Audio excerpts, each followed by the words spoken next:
Es tiempo de abrir la Biblia juntos, de conectarnos con su palabra y de andar en el camino. Hace unas semanas estaba leyendo que los expertos estaban analizando cuáles eran los sucesos más importantes de la historia de la humanidad.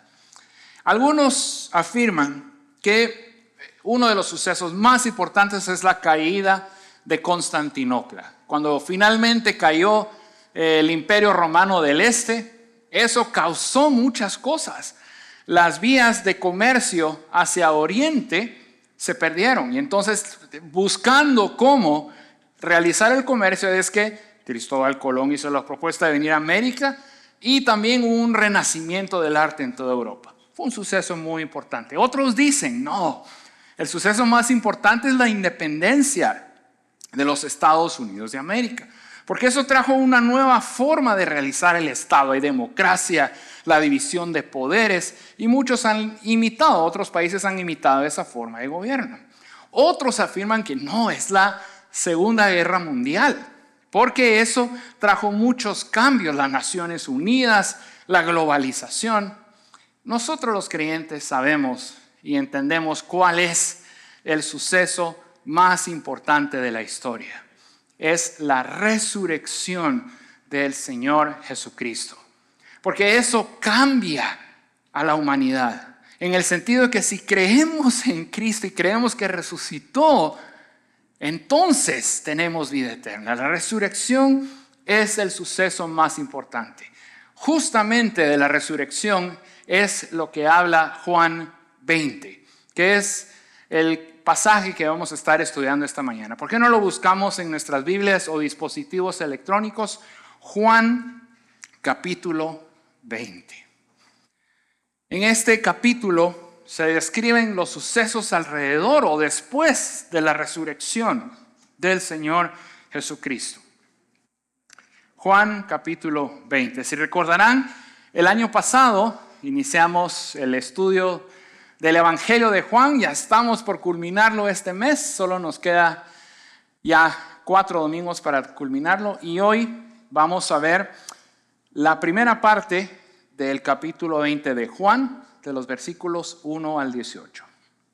¿Por qué no oramos a nuestro Dios para entregarle este tiempo a Él? Amado Padre Celestial, te alabamos y bendecimos tu nombre, porque tú eres Dios, eres santo. Eres 3 veces santo.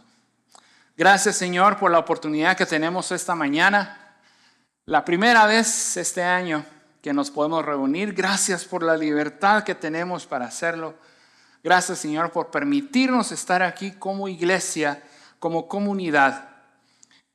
Y pues, Señor, te damos gracias por tu palabra. Gracias porque tú decidiste revelarte a nosotros a través de la misma, y en ella encontramos tus tesoros, encontramos tu verdad. Así que, Señor, al acercarnos a la palabra de Dios esta mañana, te rogamos que bendigas este tiempo, que seas tú quien gobierne, que el Espíritu Santo esté en control y que nosotros tengamos oídos, corazones atentos a tu voz. Te entregamos este tiempo a ti, oh Señor. En el nombre de Jesús oramos. Amén.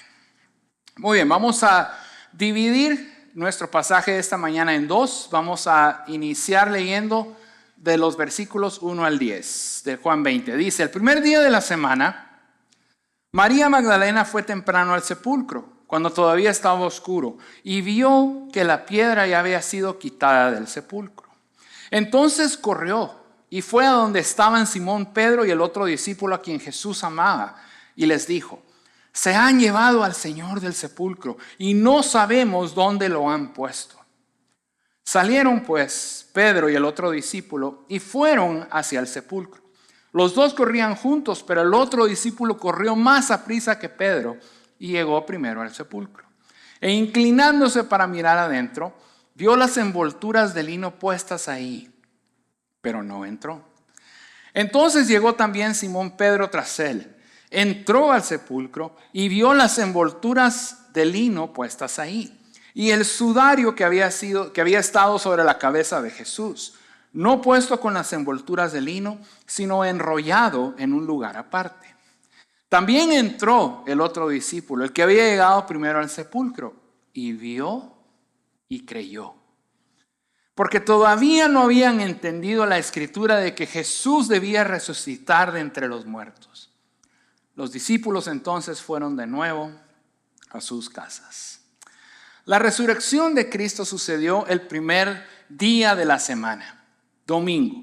Y es interesante que los 4 autores de los evangelios así señalan como el día en que resucitó Jesús, el primer día de la semana. Por ser domingo, el día en que resucitó Jesús, los apóstoles, los discípulos, los creyentes se empezaron a reunir ese día, se empezaron a reunir el domingo, contrario a la costumbre judía de reunirse el día sábado. La costumbre de reunirse el domingo continúa hasta hoy, por eso es que nosotros estamos reunidos aquí, conmemorando que el primer día de la semana es cuando resucitó el Señor Jesús. El nuevo pacto, confirmado con la resurrección de Cristo, realmente y ciertamente requiere conmemoración. Los otros evangelistas señalan que fueron varias mujeres las que llegaron al sepulcro, pero Juan solamente menciona a María Magdalena. Evidentemente, por lo que encontramos en los otros evangelios, María Magdalena fue primero con las demás mujeres, y también como encontramos evidencia en nuestro pasaje. Juan escribió que ella vio la tumba abierta de Jesús, pero no mencionó que María entrara en ella. Quizá Juan solamente mencionó a María Magdalena por el testimonio que ella iba a dar después de ver a Jesús. Leyendo el versículo 2, es natural que María y las otras mujeres que estuvieron ahí, y observemos que María habla en plural, por eso sabemos que habían otras mujeres ahí también, según Juan, informaran de lo que habían visto a Pedro y al otro discípulo a quien Jesús amaba, quien es Juan. María supuso primero que algunas personas habían robado el cuerpo de Jesús, porque dice, se han llevado al Señor del sepulcro y no sabemos, ven que habla en plural, y no sabemos dónde lo han puesto. Obviamente María quería decir que algunos de los enemigos de Jesús probablemente habían robado su cuerpo, pero quiénes eran exactamente, ni ella ni las demás mujeres sabían, era un misterio. Por lo visto, robar tumbas no era infrecuente en esos días en Jerusalén. Porque incluso como encontramos en Mateo 28, 13 al 15, esa fue la invención falsa de los principales sacerdotes para explicar la resurrección de Jesús. Ahora, imaginemos que hay una persona muy querida para nosotros a quien no hemos visto en mucho tiempo. Y nos entra ahorita un mensaje de texto, yo sé que nadie lo va a ver porque todos estamos poniendo atención a la predicación, pero si nos entrara un mensaje de texto o alguien nos viene a decir, miren, esa persona está ahí abajo, ¿cuál sería la reacción? ¿Qué haríamos? Si a mí me dicen, mira, está esa persona ahí abajo, yo lo que hago es que voy corriendo a saludarla. Como que me urgiría ir a ver y ir a abrazarlo. Pues eso es lo que observamos en los versículos 3 y 4. Cuando les anunciaron de que ya no estaba Jesús ahí, la reacción de Pedro y de Juan fue salir corriendo a ver qué había sucedido. El detalle de que Juan corrió más rápido que Pedro hasta el sepulcro se mencionó particularmente o probablemente para confirmar que se trataba de un testigo ocular. Juan estaba diciendo que él había estado ahí, que él es el que lo había presenciado.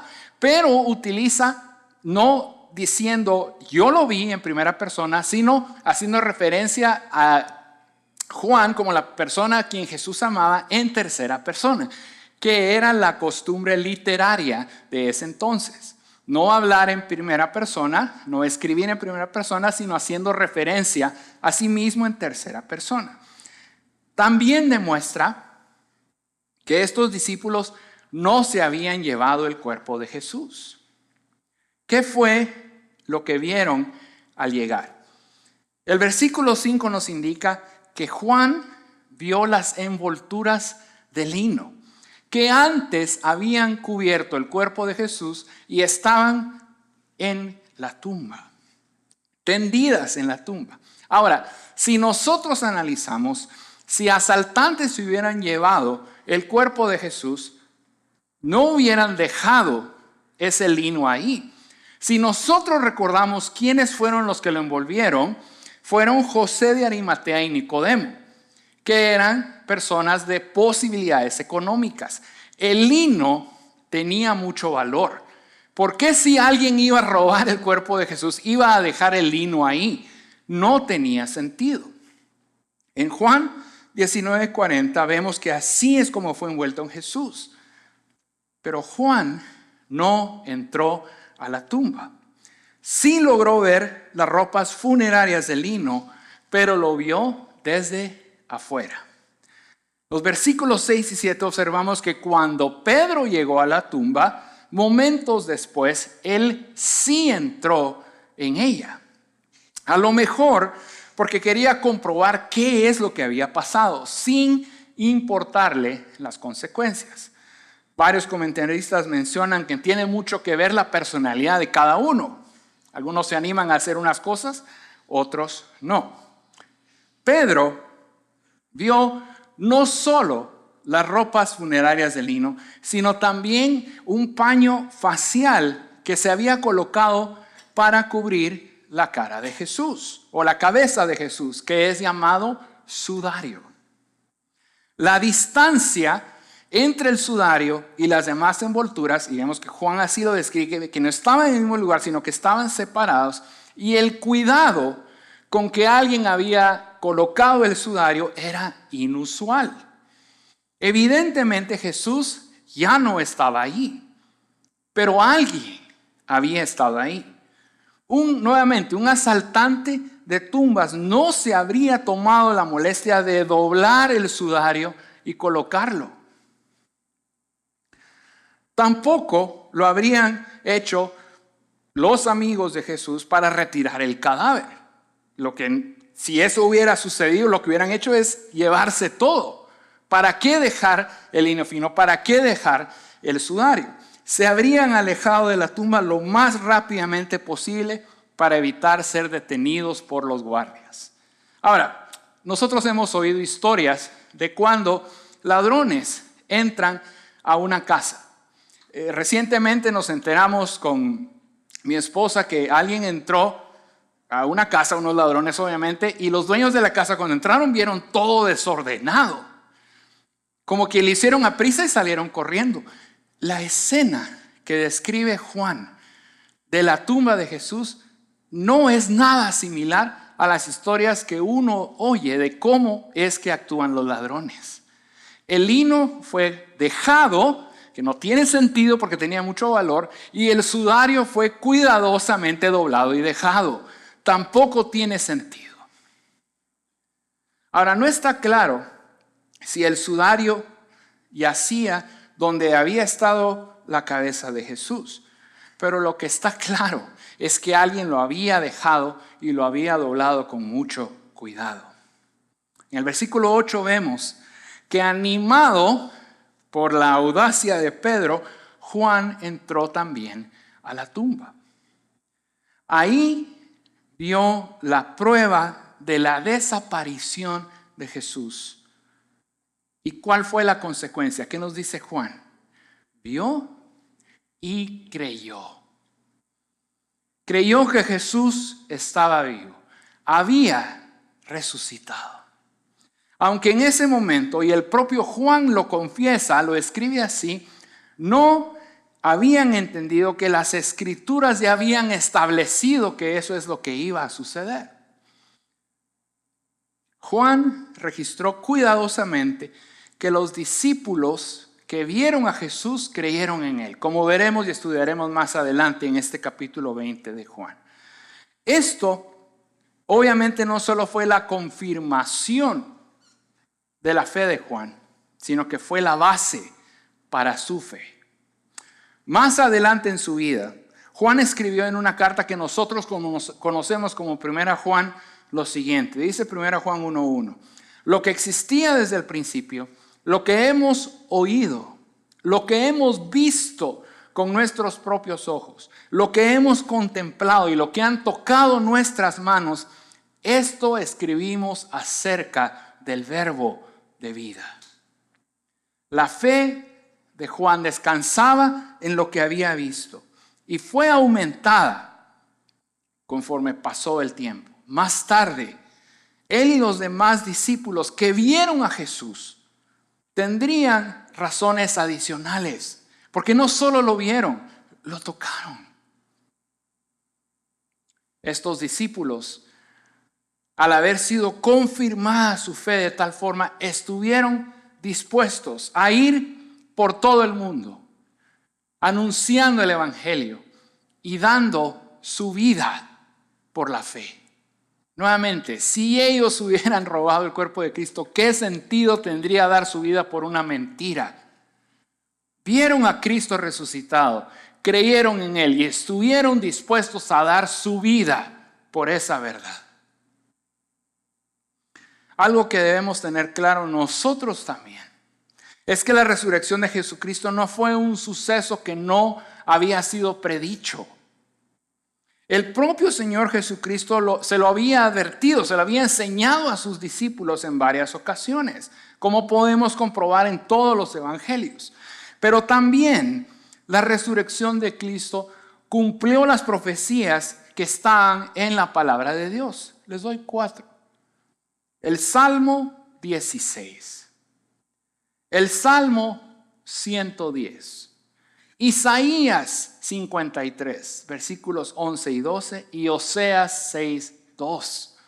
No es algo que se dijo una vez, no es algo que se predijo una vez en el Antiguo Testamento. Hubo varias ocasiones. Ahora, algo que debemos saber también acerca de la resurrección es que las Escrituras atribuyen la resurrección a cada uno de los 3 miembros de la Trinidad. Los 3 participaron en ella. Estuvo molestando a los niños que ya va a empezar el colegio y la memorización de la palabra. A ustedes les voy a dejar una tarea. La tarea consiste en lo siguiente. Les voy a dar 3 versículos. Y en esos 3 versículos tienen que encontrar cómo uno de los 3 miembros de la Trinidad estuvo involucrado en la resurrección de Cristo. Y el próximo domingo vamos a pedir la tarea. Así que apuntemos. Primer versículo. Romanos 6:4. Romanos 6:4. Segundo versículo. Juan 10:17. Juan 10:17. Y tercer versículo, Romanos 8:11. Romanos 8:11. Ya nos están dejando tarea en la iglesia. Sí, les estamos dejando tarea. Muy bien, entonces, esos son los 3 versículos que tenemos que estudiar esta semana para comprobar cómo toda la Trinidad estuvo involucrada en la resurrección de Cristo. ¿Cómo podemos aplicar lo que hemos leído, lo que hemos analizado para nuestras vidas? Primero, tenemos esperanza en la resurrección. El hecho de que Jesús haya resucitado es el fundamento de la esperanza cristiana. Si nosotros recordamos, Jesús había entregado su vida en una muerte horrible, en una muerte terrible. Su cuerpo fue castigado. Sufrió una muerte terrible en la cruz. Pero Él no se quedó allí. Él resucitó con poder y está vivo. Y esa es la esperanza de la resurrección. De la misma forma, nosotros también vamos a tener vida eterna. Tenemos esa promesa de la vida eterna. Y en segundo lugar, nos da fe en medio de la incertidumbre. Los discípulos, después de que había muerto el Señor Jesús, estaban temerosos, estaban escondidos. Pero como mencionamos, a raíz de la resurrección de Cristo, su fe se fortaleció. Estuvieron dispuestos a dar su vida por esa verdad. De la misma forma, nosotros sí entendemos el poder de la resurrección y entendemos lo que implica. Vamos a tener fe no importando las circunstancias que enfrentemos. Porque vamos a entender que eso es temporal. Ninguna prueba es eterna. Ni siquiera la muerte es eterna. Lo que tenemos es vida eterna. Aquellos que no creen en Cristo sí tendrán una muerte eterna, pero es una separación de Dios. Si nosotros creemos en Cristo y que resucitó de entre los muertos, tendremos vida eterna. Amén. María Magdalena, al encontrar la tumba vacía, buscaba respuestas desesperadamente. Y el propio Señor Jesús fue quien le dio respuesta a sus preguntas. Continuemos leyendo nuestro pasaje de Juan 20, de los versículos 11 al 18. Pero María estaba afuera, llorando junto al sepulcro. Y mientras lloraba, se inclinó y miró dentro del sepulcro. Y vio dos ángeles vestidos de blanco, sentados donde había estado el cuerpo de Jesús, uno a la cabecera y otro a los pies. Mujer, ¿por qué lloras?, le preguntaron.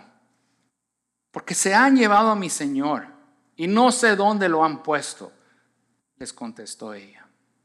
Al decir esto se volvió y vio a Jesús que estaba ahí, pero no sabía que era Jesús.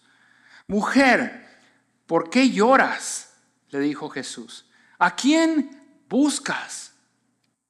Ella, pensando que era el que cuidaba el huerto, le dijo: Señor, si usted lo ha llevado, dígame dónde lo ha puesto y yo me lo llevaré. María, le dijo Jesús.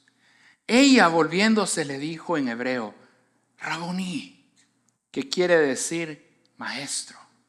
Jesús le dijo: suéltame porque todavía no he subido al Padre, pero ve a mis hermanos y diles: subo a mi Padre y Padre de ustedes, a mi Dios y Dios de ustedes.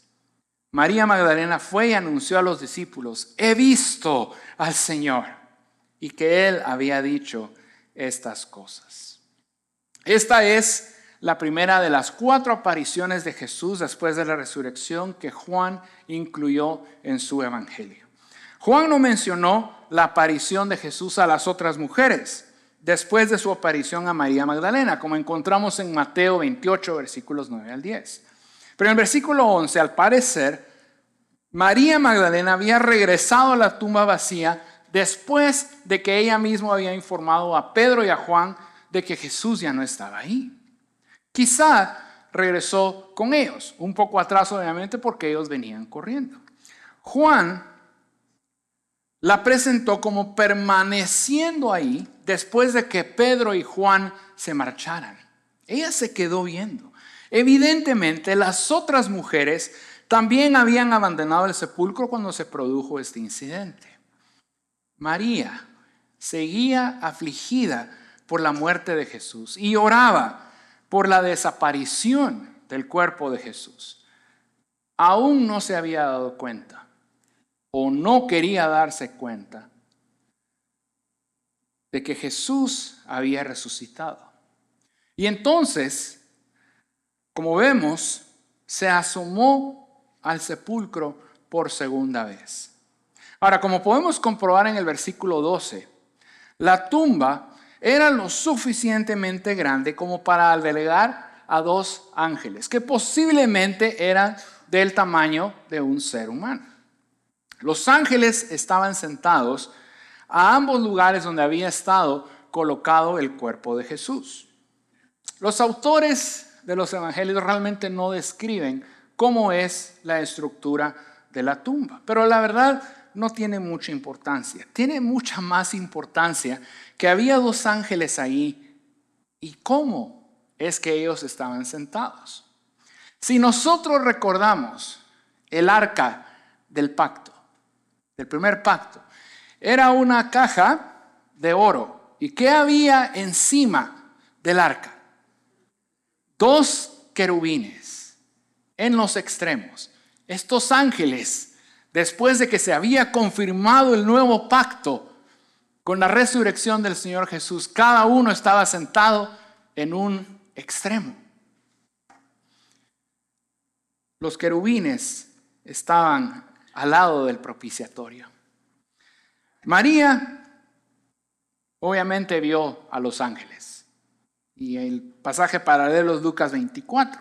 Pero al parecer María no reconoció que eran ángeles. Ellos le preguntaron, ¿por qué lloras? Y María le respondió como le habría respondido a cualquier ser humano. Probablemente porque estaba todavía conmocionada por lo que había sucedido. En el versículo 13 es donde encontramos que los ángeles le preguntaron, mujer, ¿por qué lloras? Y es que llorar no era lo apropiado quizás, dada la resurrección del Señor Jesús. ¿Por qué estás llorando? Sin embargo, María aún no había comprendido que Jesús había resucitado. Su respuesta reveló que seguía pensando que alguien había sacado a Jesús de la tumba. Seguía dudando de la resurrección, a pesar del anuncio que se había dado por parte de los ángeles de que había resucitado. María quería seguir llorando por el cuerpo de Jesús porque no sabía dónde estaba.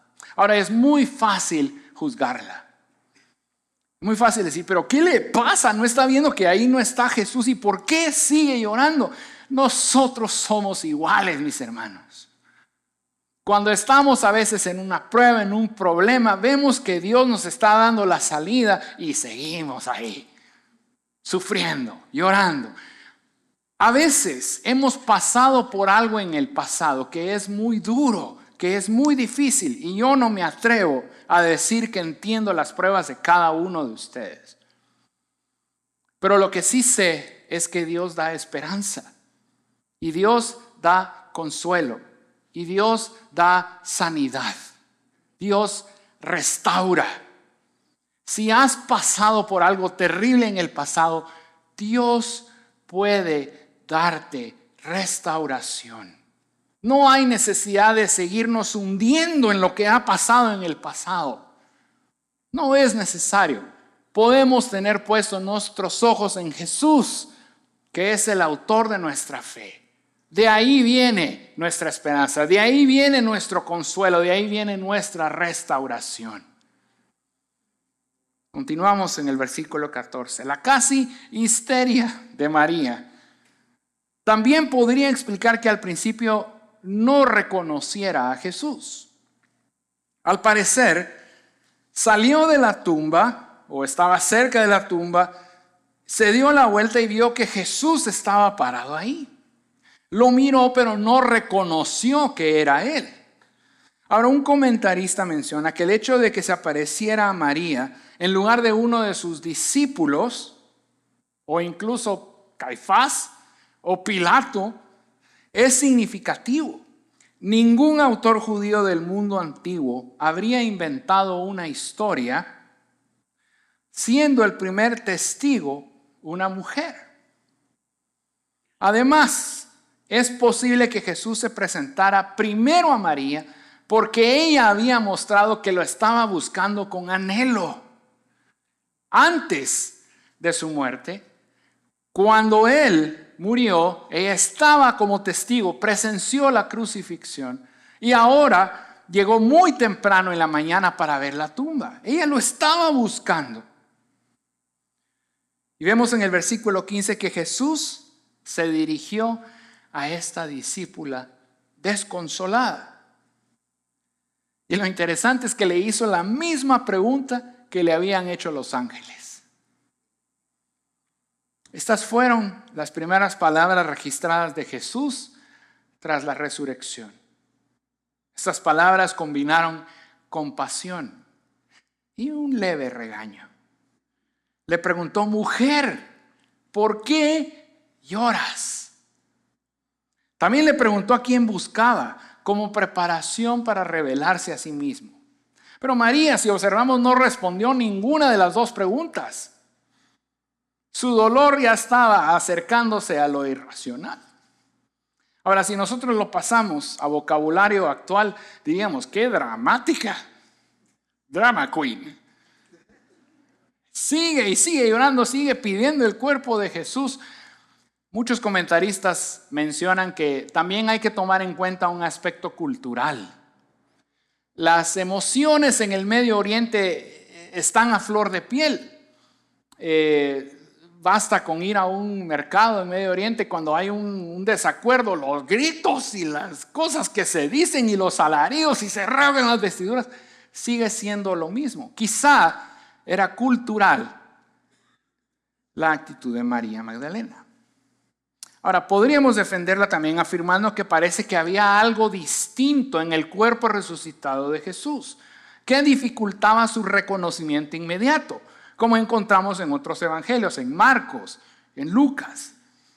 Pero en lugar de responder, María pidió a lo que ella consideraba como el jardinero que le entregara el cuerpo de Jesús para hacerse cargo de él. A pesar de todo, continúa mostrando su devoción hacia Jesús. Lo quería cuidar. Pero nuevamente, no había creído todavía que había resucitado. Vemos en el versículo 16 que María finalmente creyó. Reconoció a Jesús cuando Él la llamó por su nombre. Nos hace pensar en lo que el Señor Jesús dijo en Juan 10:3. Escuchen. El portero le abre la puerta y las ovejas reconocen la voz del pastor y se le acercan. Él llama a cada una de sus ovejas por su nombre. Hermoso cuando Dios le habla a uno por nuestro nombre, ¿no?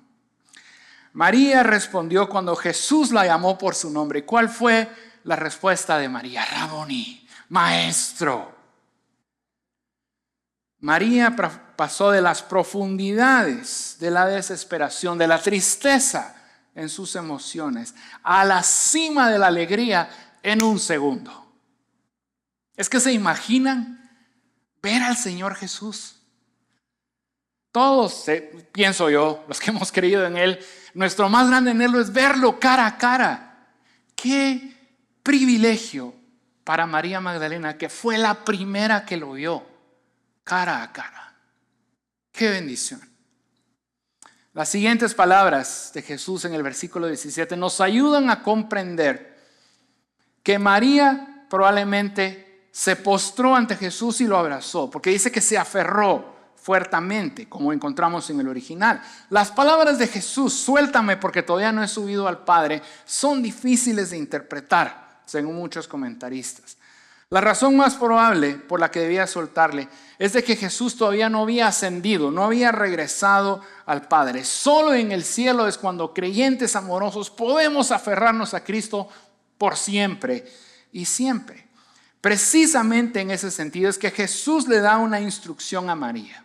Tiene que dar un mensaje. Y el mensaje es de que Jesús va a ascender al Padre. Obviamente lo que iba a decir María es que Jesús estaba vivo, pero también tenía que transmitir lo que Jesús le había dicho. El regreso de Jesús a su Padre fue el clímax de los acontecimientos que siguieron a su resurrección. Y si observamos, Juan describió al Padre de una nueva manera. Era el Padre de Jesús, Él es el Hijo, pero también era el Padre de los discípulos. Jesús, sin embargo, no dijo nuestro Padre. Él y sus discípulos tenían una relación distinta con Dios Padre. Como Jesús había enseñado, Él era el Hijo. Pero ahora con la resurrección, los discípulos también eran hijos del Padre, aunque en un sentido distinto. Eran hijos adoptados. Siendo esto posible por la muerte y resurrección de Jesús. Por eso es que Jesús llamó a sus discípulos mis hermanos. Romanos 8, 15 y 16 lo confirma. Escuchen lo que dice. Pues ustedes no han recibido un espíritu de esclavitud para volver otra vez al temor, sino que han recibido un espíritu de adopción, como hijos, por el cual clamamos, Abba, Padre. El Espíritu mismo da testimonio a nuestro espíritu que somos hijos de Dios. El énfasis de la declaración de Jesús estaba en los privilegios que ahora los discípulos tenían como hijos de Dios por su muerte, por su resurrección y por su pronta ascensión. Como discípula obediente vemos en el versículo 18 que María fue a los demás discípulos y les dijo que Jesús estaba vivo. ¿Qué fue lo que dijo? He visto al Señor. Y les transmitió el mensaje que Jesús les había dado. Como mencionábamos, la resurrección es una de las creencias centrales y fundamentales del cristianismo. Y estas son algunas de las razones por las cuales es de gran importancia. En primer lugar, prueba la divinidad de Jesús. Jesús es Dios. Si no fuese Dios, no hubiera resucitado. En segundo lugar, hay victoria sobre la muerte y el pecado. La muerte no es el fin, es el inicio de la vida eterna con Cristo y con Dios Padre. En tercer lugar, es el fundamento de la salvación cristiana. 1 Corintios 15 nos menciona que si Cristo no resucitó, nuestra fe es vana. Nuestra fe es validada y confirmada porque Cristo resucitó con poder de la tumba. En cuarto lugar, la resurrección nos llama a tener una vida distinta, una vida diferente. Y es que ahora somos hijos de Dios. No podemos vivir como vivíamos antes. Tiene que haber una diferencia en nuestras vidas. Tiene que haber algo distinto. Y en quinto lugar, es la base de nuestra esperanza. Y es que si Cristo resucitó, cumplió la palabra, Él vive, nosotros también vamos a gozar de la vida eterna.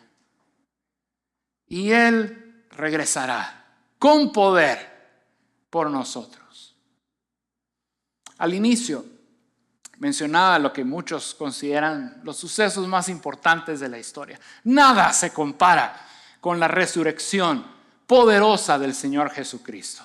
Nada se compara con eso.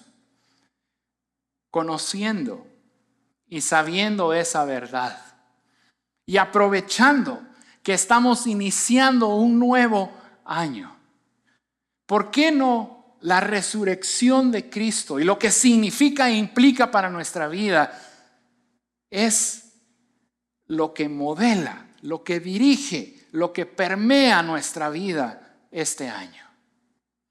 Que la resurrección de Jesucristo sea la constante en nuestra mente. Está bien trazarse objetivos, está bien trazarse metas, está bien trazarse sueños para el 2025, pero que en todo momento tengamos presente nuestra fe y que la resurrección de Jesucristo tiene que moldear, cambiar, dominar nuestra mente y nuestras vidas. Que el 2025 sea un año de prosperidad, pero prosperidad espiritual. Que nuestra fe sea confirmada. Y que recordemos en todo momento que la base y el fundamento de nuestra fe es la resurrección de Jesucristo. Amén. Pongámonos de pie y oremos a nuestro Dios. Amado Padre Celestial, alabamos tu bendito nombre. Te alabamos porque tú eres poderoso, soberano. ¿Quién se compara a ti? No hay nada imposible para ti. ¿Quién tiene poder sobre la muerte? Solo tú. Alabado seas tú, porque tú eres Dios. Y lo demuestras porque tienes poder para levantar al Hijo de la muerte. Gracias, Padre bendito, porque tenemos la certeza de la resurrección de Jesús de entre los muertos, porque fortalece nuestra fe. Es la garantía de la victoria sobre la muerte y del pecado. Es la garantía de la vida eterna. Gracias, gracias, porque tenemos esa promesa. Y Padre bendito, entendemos que para que haya resucitado Cristo, primero cargó con nuestras culpas en la cruz. Qué castigo más tremendo sobre su cuerpo. El castigo que a nosotros nos correspondía, Él lo llevó. Pero Él pagó. Y con el derramamiento de su sangre, como recordábamos esta mañana al celebrar la cena del Señor, es que tenemos perdón de pecados. Ya no somos esclavos del pecado. Ya no somos esclavos del pasado. Tenemos un futuro glorioso contigo. Porque Cristo resucitó. Así que, Señor, este año te rogamos de que la resurrección de Cristo esté presente en nuestras mentes siempre. Que sea la constante, que sea lo que dirija nuestras vidas.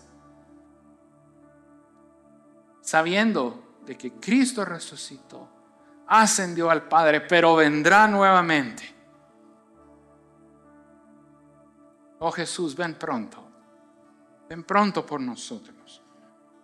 Pero en lo que viene, Señor, ayúdanos a vivir vidas que sean dignas de tu sacrificio.